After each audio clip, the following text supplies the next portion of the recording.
सुनील और सुनीता अभी हाल ही में भोपाल शिफ्ट हुए थे। कोई भी उनको वहाँ पर नहीं जानता था। उनके साथ वाले फ्लैट में रवि रहता था। उसकी पत्नी मायके गई हुई थी। रवि और सुनील की दोस्ती हो गई थी। वो लोग साथ में समय बिताने लगे थे। रवि बहुत बातूनी था।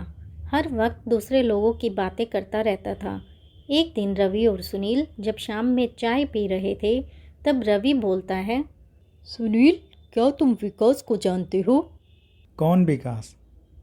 क्या तुम विकास को नहीं जानते? अरे ये पड़ोस में ही तो रहते हैं।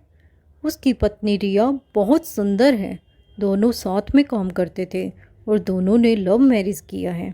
वो दोनों एक दूसरे को बहुत प्यार करते हैं। उनका रिश्ता बहुत मजबूत है। ऐसा लगता है भगवान ने बड़ी फुर्सत में उनकी जोड़ी बनाई है।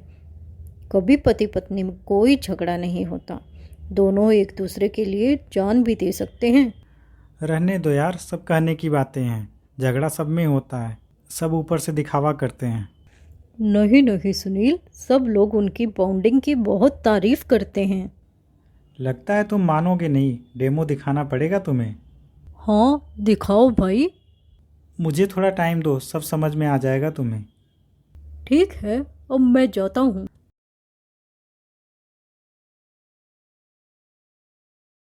सुनीता, तुमने रवि की बातें सुनी? जी हाँ, सब सुना है मैंने। मुझे तुम्हारा साथ चाहिए। मैं देखना चाहता हूँ कि क्या यह सच कह रहा था या दिखावटी बातें हैं सब। वो कैसे जी?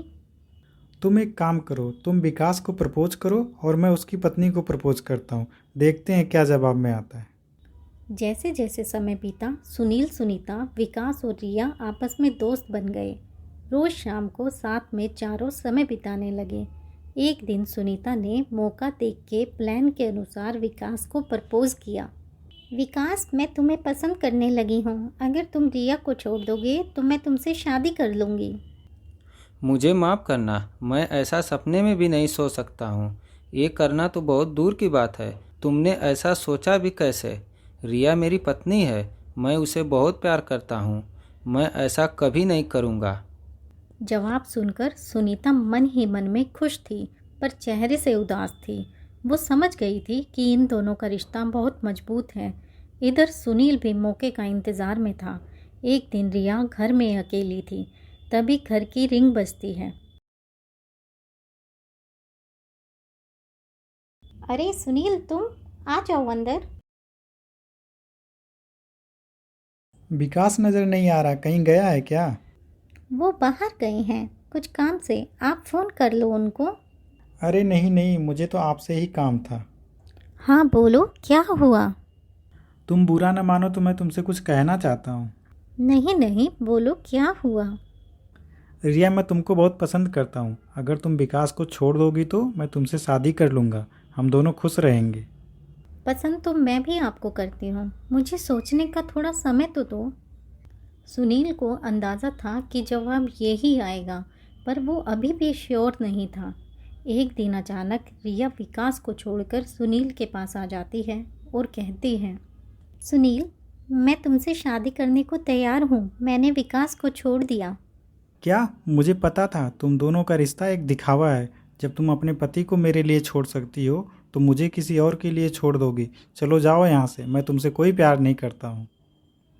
सुनील रिया को सब बात बताता है कि मैं तुम्हारे रिश्ते को चेक कर रहा था कि तुम लोगों में कितना प्यार है, पर आज मुझे समझ आ गया, मोहब्बत तो सिर्फ मर्द करते हैं, औरत तो बेवफा होती है। मैं नफ़रत करता हूँ सब औरतों से, जाओ यहाँ से।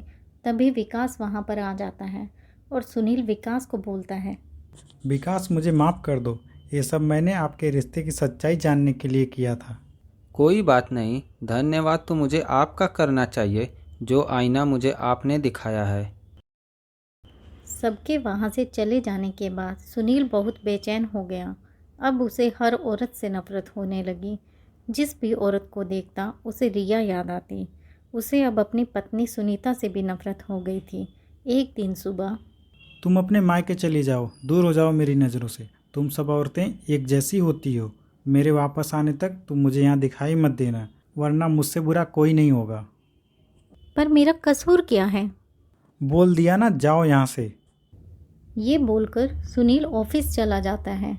सुनीता रोती है और अपने मायके चली जाती है। वहाँ अपने माता पिता को सब बात बताती है। पिताजी, मेरा तो कोई कसूर नहीं है। ये किसी और की गलती की सज़ा मुझे दे रहे हैं। मैं क्या करूं? तुम चिंता मत करो सुनीता, मैं समझाऊंगा सुनील को। अगले दिन सुनीता के पिता देवी प्रसाद सुनील को फ़ोन करते हैं और घर आने को कहते हैं। जब सुनील घर आता है तो देवी प्रसाद उसको समझाते हैं। बेटा, मैं तुम्हें एक किस्सा सुनाता हूँ। ये कहानी एक ऐसी औरत की है जो बड़े साहूकार की बेटी थी। उसका पिता उसका विवाह एक साहूकार के लड़के से करना चाहता था, पर वो लड़की एक किसान से प्यार करती थी और उसने किसान से ही शादी कर ली। जब ये बात उस साहूकार के लड़के को पता चली जिससे उसका विवाह होने वाला था, उसने उस लड़की के पति को मार दिया। जब उसके पति को दफनाया जा रहा था, तब वो लड़की अपने पति की कब्र के पास 2 कब्र खोदने लगी। सबको यही लग रहा था कि वो पागल हो गई है, पर उसने चाकू से उस साहूकार के लड़के का गला काट दिया और फिर उसे एक कब्र में दफना दिया। फिर उसने अपने पति के पास वाले कब्र में जाकर अपना गला भी काट लिया। बेटा, उस औरत ने प्यार के लिए अपनी जान दे दी। ऐसी भी औरतें इस दुनिया में होती हैं। एक औरत की वजह से तुम सब औरतों को एक जैसा मानने की गलती मत करो। सब एक जैसी नहीं होती है। मुझे माफ़ कर दीजिए, मैं गलत था। मुझे सबको एक जैसा नहीं समझना चाहिए। सुनीता, मुझे माफ़ कर दो और घर चलो। ससुर के समझाने के बाद सुनील समझ गया था कि वो गलती कर रहा है। उसने सुनीता से माफ़ी मांगी और वो सुनीता को लेकर अपने घर वापस आ गया।